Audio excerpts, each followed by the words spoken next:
Ramyun is everywhere in South Korea, with nearly every convenience store selling a variety type of ramen.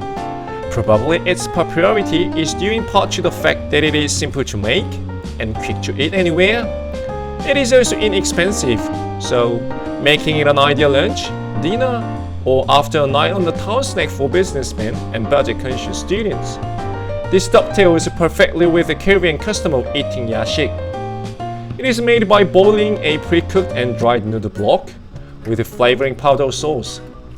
There are many different kinds of ramyun recipe, but today I'm going to cook typical Korean instant noodle with egg. Recipe for ramyun is so simple, but you have to really care about the amount of water. Prepare 1 package of ramyun, 1 egg, and 550 ml water, which is about 2 2/3 cup. Are you ready to cook with me?